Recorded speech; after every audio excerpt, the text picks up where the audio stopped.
বন্ধুরা, তোমরা সকলেই জানো একটা দুরন্ত সিরিজ জয়ের মাধ্যমে ভারতীয় দলের কোচিংয়ের দায়িত্ব শুরু করেছে গৌতম গম্ভীর এবং শ্রীলঙ্কাকে একেবারে একতরফাভাবে হারিয়ে দিয়েছে তিনটি ম্যাচ।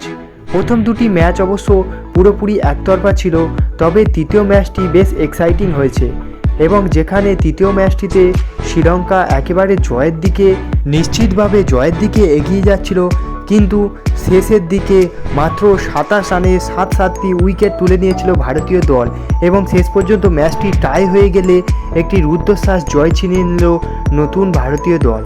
আর এটা সকলকে জানিয়ে দিল যে কোনো কঠিন পরিস্থিতিতে এই ভারতীয় দল পিছিয়ে যাওয়ার পাত্র নয় এবং গৌতম গম্ভীরের এরা এখন সবে তো মাত্র শুরু হয়ে গিয়েছে এবং আমরা অনেক আশ্চর্যজনক ঘটনা অবশ্যই দেখতে চলেছি ভবিষ্যতে। আর টি-20 সিরিজের জয় গৌতম গম্ভীরকে ওডিআই সিরিজের আগে একটা বাড়তি আত্মবিশ্বাস যোগাচ্ছে। আর এই বিশ্বাসের নিরিখে গৌতম গম্ভীর ইতিমধ্যে শ্রীলঙ্কার বিরুদ্ধে ওডিআই সিরিজের প্রথম ম্যাচটির জন্য একাদশ নিশ্চিত করে ফেলেছে।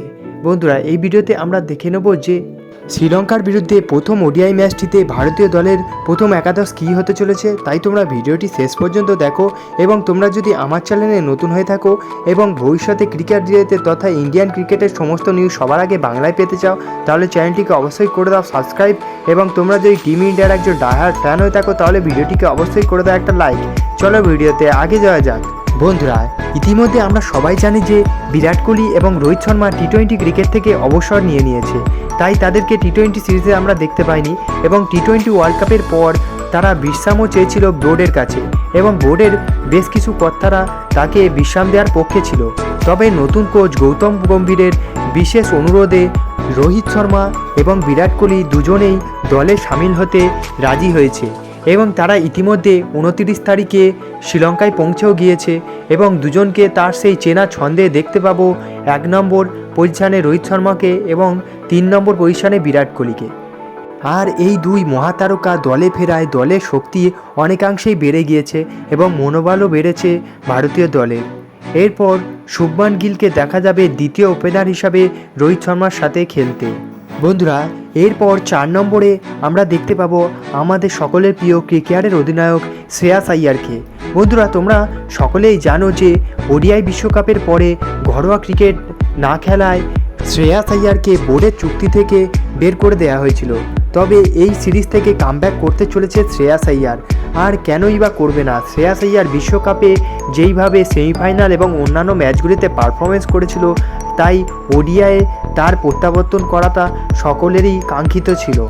এরপর 6 নম্বরে দেখতে পাওয়া যাবে কর্ণাটকের কেএল রাহুলের, তবে অ্যাজ এ উইকেট রক্ষক নয়, কারণ ভারতীয় দলের মুখ্য নির্বাচন কমিটির অজিত আগারকার জানিয়ে দিয়েছেন যে ঋষভ পান্তকে তারা আরও উইকেট রক্ষক হিসাবে সুযোগ দিতে চান। তাই বন্ধুরা, এই ম্যাচটিতে আমরা ঋষভ পান্তকেই as a wicket keeper middle অর্ডারে ব্যাটিং করতে দেখতে পাবো। এরপর 7 নম্বরে আমরা স্পিনিং অলরাউন্ডার অক্ষর প্যাটেলকে দেখতে পাবো। বন্ধুরা, যেহেতু জাদেজা এই সিরিজে মাঠে নামতে দেখতে পাওয়া যাবে না এবং হার্দিক পান্ডিয়াও রেস্টে আছে, তাই অবশ্যই একজন ফাস্ট বোলিং অলরাউন্ডারের শূন্যতা অবশ্যই ভোগ করতে চলেছে গৌতম গম্ভীরের এই দল। তবে হয়তো গৌতম গম্ভীর একজন এক্সট্রা ফাস্ট বোলারকে অবশ্যই একাদশে সামিল করতে চলেছে। এরপর 8 নম্বরে কুলদীপ যাদবকে স্পিনার হিসাবে দেখতে পাওয়া যাবে এই ম্যাচটিতে।